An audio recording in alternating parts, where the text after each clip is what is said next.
Assalamualaikum warahmatullahi wabarakatuh. Perkenalkan, saya Muhammad Faris Adani, peserta Latsar CPNS tahun 2025, Provinsi Kalimantan Selatan, Angkatan 4, Kelompok 3, NDH 29. Izinkan saya menyampaikan analisis isu efektivitas kinerja individu berdasarkan tupoksi. Saat ini saya bertugas sebagai peranata komputer ahli pertama bagian organisasi Sekretariat Daerah Banjarbaru. Tugas pokok dan fungsi jabatan peranata komputer diatur dalam Kemenpan RB Nomor 32 Tahun 2020 tentang jabatan fungsional peranata komputer, yaitu merencanakan, menganalisis, merancang, mengimplementasikan, mengembangkan, dan atau mengoperasikan sistem informasi berbasis komputer. Secara khusus, di bagian organisasi, saya memiliki 11 uraian tugas yang dapat dilihat pada tabel berikut.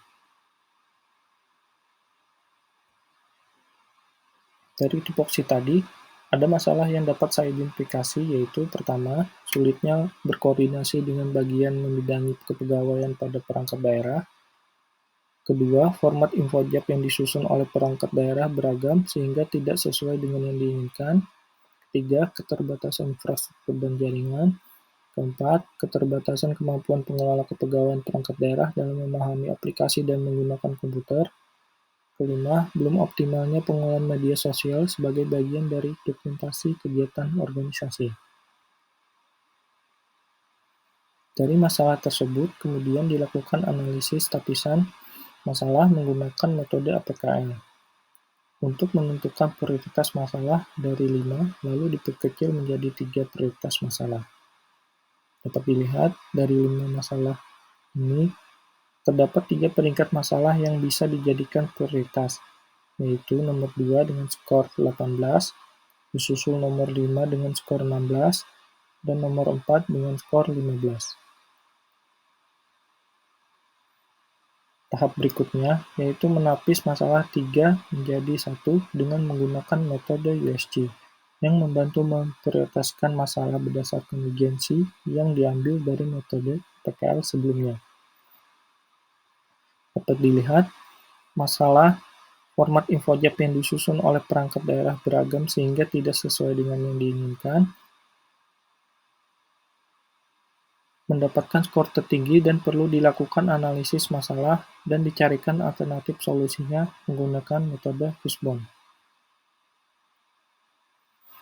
Kemudian dilakukan analisis akar masalah terhadap format infojab yang disusun oleh perangkat daerah beragam sehingga tidak sesuai dengan yang diinginkan, memiliki akar masalah, itu segi mesin, perangkat komputer yang digunakan bervariasi, belum optimalnya penggunaan format pengisian infojab, dari bahan, template infojab berbeda-beda tiap perangkat daerah, belum semua perangkat daerah mendapatkan template baku yang siap pakai, SDM pengelola kepegawaian kurang memahami standar infojab dan kurangnya pemahaman teknis aplikasi, tidak adanya petugas khusus pengelola infojab di beberapa perangkat daerah.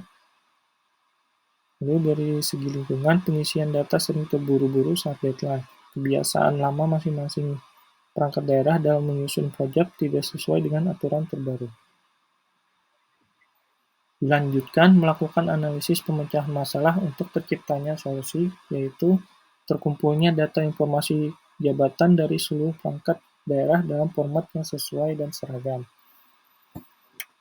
Maka, perlu menyediakan data dan mendistribusikan template infojab baku yang dapat mengurangi kesalahan dan meningkatkan efisiensi waktu. Menyediakan media penginputan agar mudah dikelola bersama dengan perangkat daerah. Melakukan pendampingan dan panduan untuk meningkatkan pemahaman pengisian infojab.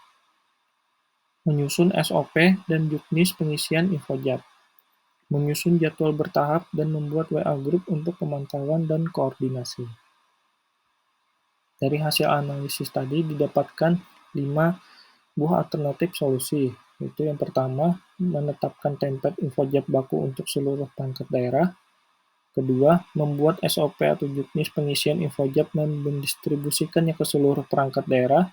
Ketiga, mengadakan sosialisasi pengisian infojab secara daring atau luring. Keempat, membentuk mekanisme pengecekan sebelum data diterima dan diolah.